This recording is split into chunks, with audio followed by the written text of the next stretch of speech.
Hi friends, ആദ്യം തന്നെ എല്ലാവർക്കും ഹാപ്പി വിഷു. ഐശ്വര്യവും സമൃദ്ധിയൊക്കെ നിറഞ്ഞ നല്ലൊരു വർഷമാവട്ടെ ഇതെന്ന് ആശംസിക്കുന്നു. അപ്പം ഇത് എൻ്റെ ഇവിടുത്തെ അമേരിക്കയിലത്തെ ഒരു വിഷു ഡേയിലത്തെ വ്ളോഗാണ് കേട്ടോ.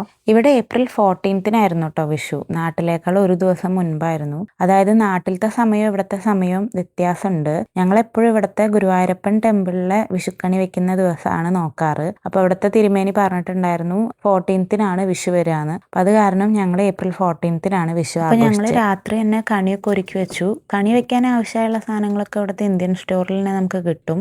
ചക്ക, കണിവെള്ളരിക്ക ഇതൊക്കെ കിട്ടും കേട്ടോ ഇവിടുത്തെ ഇന്ത്യൻ ഷോപ്പിൽ. പിന്നെ കണിക്കൊന്ന നമുക്ക് ഇവിടെ അങ്ങനെ കിട്ടാറില്ല. അപ്പം അത് കാരണം കണിക്കൊന്ന എൻ്റെ ആർട്ടിഫിഷ്യൽ കണിക്കൊന്ന നാട്ടിൽ നിന്ന് കൊണ്ടുവന്നിട്ടുണ്ടായിരുന്നു. അപ്പം അതാണ് വെച്ചത്. ഇത്തവണ കണി വെക്കാൻ ഉണ്ണിയപ്പം ഉണ്ടാക്കാമെന്ന് വിചാരിച്ചിട്ടുണ്ടായിരുന്നു. അപ്പം ഇത് വളരെ ഈസി ആയിട്ട് ഇൻസ്റ്റൻ്റ് ആയിട്ട് ഉണ്ടാക്കാൻ പറ്റുന്ന ഒരു ഉണ്ണിയപ്പമാണ്. ഇത് നമ്മുടെ ഹൃദയം ചോദിക്കുന്ന ഒരു ചേട്ടനില്ലേ, അപ്പോൾ ആ ചേട്ടൻ്റെ റെസിപ്പി നോക്കി ഉണ്ടാക്കിയതാണ്. നന്നായിട്ട് വന്നു കേട്ടോ. അപ്പം അതും ഇത്തവണ കണിയിൽ വെച്ചു. പിന്നെ രാത്രി തന്നെ നമ്മൾ വിളക്കിൽ എണ്ണയൊക്കെ ഒഴിച്ച് തിരിയൊക്കെ ഇട്ട് തീപ്പെട്ടി അടുത്തൊക്കെ എടുത്ത് വെച്ചിട്ടാണ് കിടന്നുറങ്ങാൻ പോയത്. അപ്പോൾ നമുക്ക് രാവിലെ എഴുന്നേറ്റ് നേരെ കണി കാണാമല്ലോ. ആദ്യം ഞാൻ എഴുന്നേറ്റ് കണി കണ്ടു. പിന്നെ വിളക്കൊക്കെ കൊളുത്തി പ്രാർത്ഥിച്ചു. പിന്നെ അത് കഴിഞ്ഞ് ഏട്ടനെ കൊണ്ടുവന്ന് കണി കാണിച്ചു.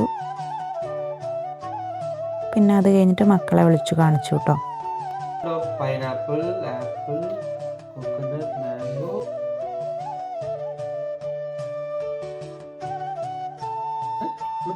ബനാന, മാംഗോ, വെള്ളരിക്ക, കോക്കനട്ട്, ആപ്പിൾ, പൈനാപ്പിൾ, ചക്ക, ഗ്രേപ്സ്, ഉണ്ണിയപ്പം, കുറച്ച് ധാന്യങ്ങൾ, പൈസ, മാല,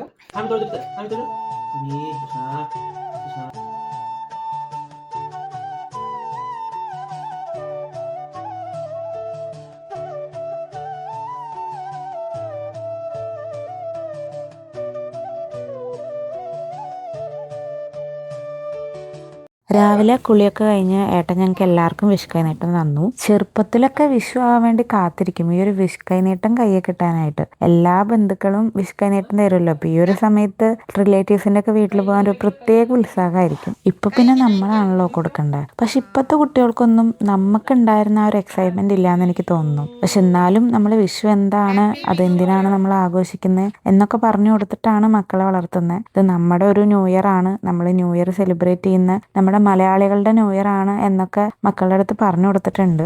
മോനിന്ന് ക്ലാസ് ഉണ്ട് കേട്ടോ. അപ്പം അവന് ലീവൊന്നും എടുത്തില്ല. ഓൾറെഡി കുറച്ച് ലീവൊക്കെ മുൻപേ എടുത്ത കാരണം ലീവ് ആക്കിയില്ല. പിന്നെ അവന് ഉച്ച വരെയുള്ളൂ, ഉച്ച കഴിഞ്ഞാൽ വരും. അപ്പം എന്തായാലും ഞാൻ അവനെ സ്കൂളിൽ വിടാൻ വേണ്ടി പോവായിരുന്നു.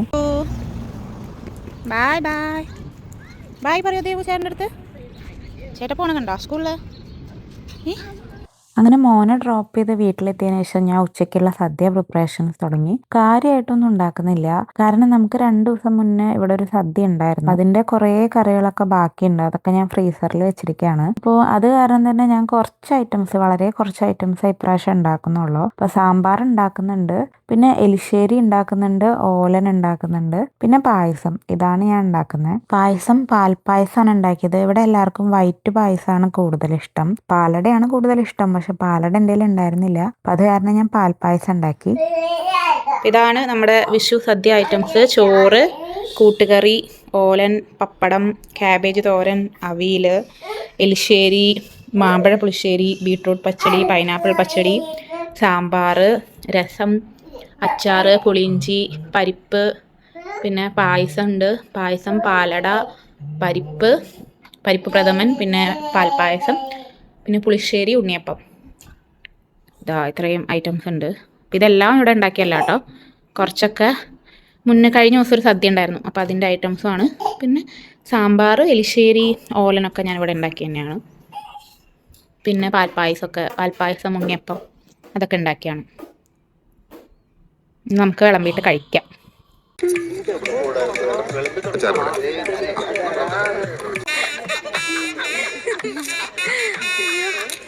പിന്നെ തോരൻ വന്നു, ഓലൻ വന്നു, കാളം വന്നു, അവിയൽ വന്നു, എരിശ്ശേരി വന്നു, ചോറ് വന്നു, സാമ്പാറും വന്നു, 2 കൂട്ടം പായസവും വന്നു.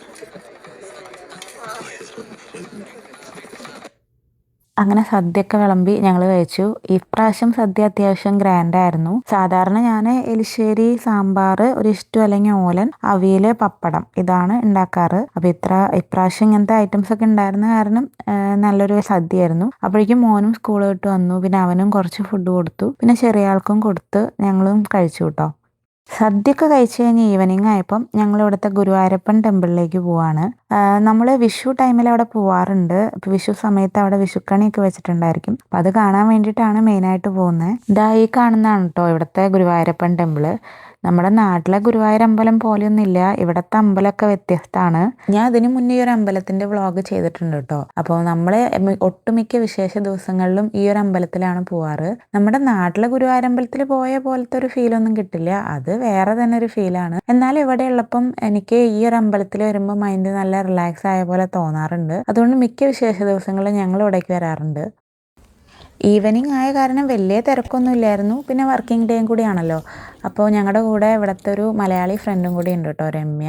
April 14th തമിഴ് ന്യൂ ഇയറും കൂടിയാണ്. അപ്പം അതിൻ്റെ പൂജയും കാര്യങ്ങളും കൂടി ഉണ്ടായിരുന്നു അവിടെ. അപ്പം അങ്ങനെ ഞങ്ങൾ അമ്പലത്തിൻ്റെ ഉള്ളിലേക്ക് കയറി. അമ്പലത്തിൻ്റെ ഉള്ളിൽ നമുക്ക് ഫോട്ടോഗ്രാഫി, വീഡിയോഗ്രാഫി ഒന്നും അലൗഡ് അല്ല കേട്ടോ. അപ്പം അത് കാരണം അതൊന്നും ഞാൻ വീഡിയോ എടുത്തിട്ടില്ല. താഴെ കയറുമ്പോൾ തന്നെ ചെരുപ്പൊക്കെ വെക്കാനൊരു സ്ഥലമുണ്ട്. പിന്നെ ഇവിടെ തന്നെ ഒരു ഓഡിറ്റോറിയം ഒക്കെ ഉണ്ട് കേട്ടോ. അപ്പം അവിടെ ഇവിടുത്തെ കല്യാണങ്ങൾ, അതുപോലെ പൂജകൾ, പിന്നെ നമ്മുടെ ഈ വിഷു പ്രോഗ്രാംസ് ഒക്കെ അവിടെ നടക്കാറുണ്ട്. ആറ്റുകാൽ പൊങ്കാലയൊക്കെ അവിടെയായിരുന്നു. അപ്പോൾ അവിടെയൊക്കെ നമുക്ക് എടുക്കാം. പക്ഷെ അമ്പലത്തിന്റെ ഉള്ളിൽ എടുക്കാൻ പാടില്ല. ഉള്ളില് ഗുരുവായൂരപ്പന്റെ ഫ്രണ്ടിലായിട്ടായിരുന്നു വിഷുക്കണി ഒരുക്കിയിട്ടുണ്ടായിരുന്നത്. നല്ല വലിയൊരു കണിയായിരുന്നു. കുറേ ഫ്രൂട്ട്സും വെജീസും പിന്നെ വലിയൊരു മിറർ വെച്ചിട്ടുണ്ടായിരുന്നു. അതിൽ നിന്ന് നമുക്ക് ഗുരുവായൂരപ്പനെ കാണാൻ പറ്റുമായിരുന്നു. ഞങ്ങൾ അമ്പലത്തിൽ വന്നപ്പം ഭഗവാനെ പുറത്തേക്ക് എഴുന്നള്ളിച്ചിരിക്കുകയായിരുന്നു. അപ്പം അതും കാണാൻ പറ്റി കേട്ടോ. നന്നായി തൊഴുതു. പിന്നെ പുറത്തൊക്കെ വന്ന് കുറച്ച് ഫോട്ടോസൊക്കെ എടുത്തു. കുറച്ച് നേരം ആയപ്പോഴേക്കും ലൈറ്റൊക്കെ ഓൺ ചെയ്തു. അപ്പം അങ്ങനെ കാണാനൊരു പ്രത്യേക ഭംഗിയായിരുന്നു. അപ്പം ഇതൊക്കെയായിരുന്നു ഇവിടുത്തെ ഒരു വിഷു ദിവസത്തെ വ്ളോഗ്. നല്ലൊരു ദിവസമായിരുന്നു. അപ്പോൾ വൺസ് അഗെയിൻ എല്ലാവർക്കും ഹാപ്പി വിഷു. അപ്പോൾ ഈ ഒരു വീഡിയോ ഇതുവരെ കണ്ടതിൽ വളരെ സന്തോഷം. എൻ്റെ വീഡിയോസ് ഇഷ്ടമാണെങ്കിൽ ചാനൽ സബ്സ്ക്രൈബ് ചെയ്യാൻ മറക്കരുത് കേട്ടോ. Thanks for watching. Bye bye. ഏതു ദൂസര സങ്കല്പങ്ങളിൽ വളർന്നാലും, ഏതു യന്ത്രവൽകൃത ലോകത്തിൽ പുലർന്നാലും, മനസ്സിലുണ്ടാവട്ടെ ഗ്രാമത്തിൻ വെളിച്ചവും മണവും മമതയും ഇത്തിരി കൊന്നപ്പൂവും.